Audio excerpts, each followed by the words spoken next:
प्रेम पूर्वक नमस्कार प्यारे दोस्तों। आज हम एक ऐसे विषय पर मनन करेंगे जो हर किसी के जीवन में किसी न किसी मोड़ पर आता है। वो है निराशा। जीवन के कठिन दौर, असफलता, अकेलापन, अपमान, रोग, धन की कमी या रिश्तों की उलझन, ये सभी परिस्थितियां हमें निराशा की गहराई में धकेल सकती है। परंतु क्या आपने कभी सोचा है कि इन सब से ऊपर उठकर भी एक जीवन है, एक ऐसा जीवन जो शाश्वत है, अडिग है और दिव्य है। सबसे पहले यह समझिए कि जीवन एक यात्रा है, न कि कोई अंतिम मंजिल।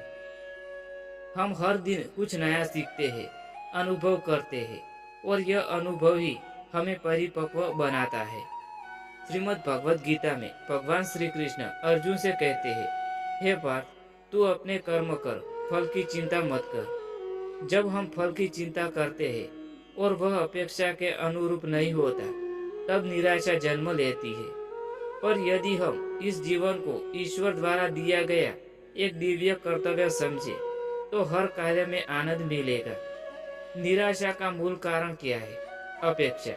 हम अपेक्षा करते हैं कि लोग हमें समझेंगे, हमारे साथ न्याय करेंगे, जीवन हमारे अनुसार चलेगा। पर जब ये अपेक्षाएं टूट जाती है, तब मन भी टूट जाता है। गीता कहते हैं, जिसने राग, द्वेष और मोह को छोड़ दिया, वही शांत होता है।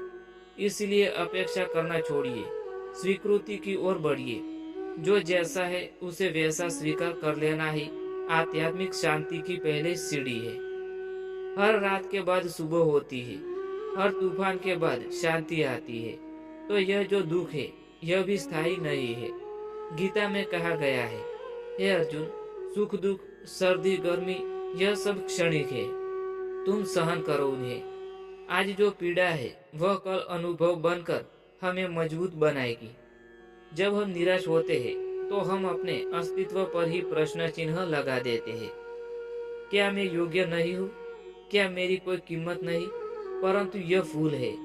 श्री कृष्ण ने कहा है, यह आत्मा न कभी जन्म लेती है, न कभी मरती है। तुम शरीर नहीं हो, तुम आत्मा हो, शुद्ध, शांत और शक्तिशाली हो।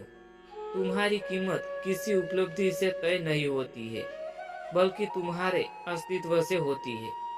अगर तुम कभी असफल हुए हो, तो समझो तुमने एक अनुभव पाया है।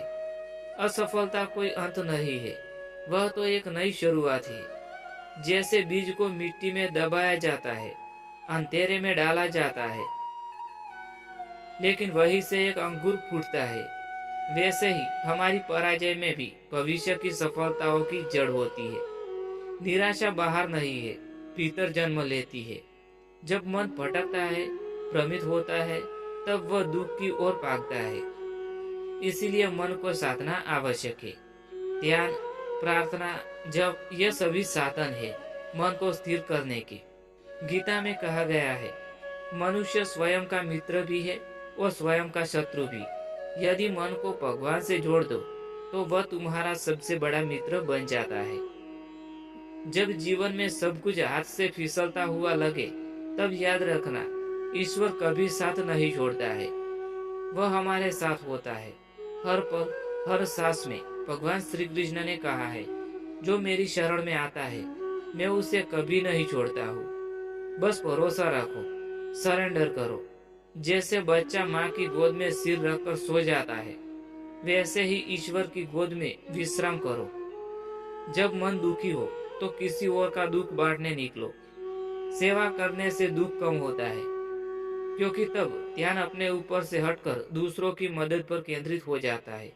भगवत भक्ति से किया गया सेवा कर्म हमें ईश्वर से जोड़ता है। सेवा ही भक्ति है, सेवा ही साधना है।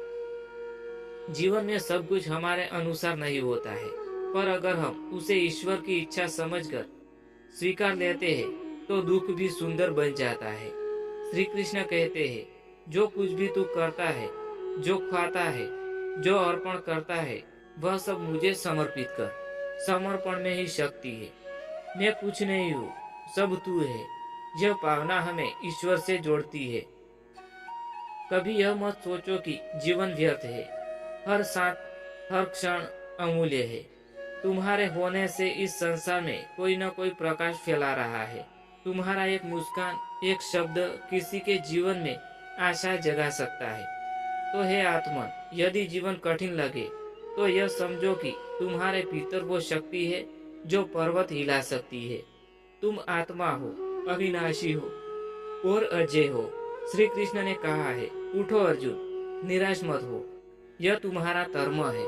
और यह बात केवल अर्जुन से नहीं, हम सब से कही गई है। अपने जीवन को एक तपस्या समझो, हर दुख को भगवान को भेजा हुआ संदेश समझो, हर दिन को एक नई दिशा के साथ जियो। कभी हार मत मानो, कभी थको मत और कभी निराश मत होना। दोस्तों, अगर आपको यह वीडियो पसंद आया हो तो हमारा आग्रह है कि वीडियो को लाइक करें, शेयर करें और चैनल को सब्सक्राइब करना ना भूलें। Thanks for watching videos. Thank you. मिलते हैं एक नए वीडियो के साथ। तब तक के लिए जय श्री कृष्ण।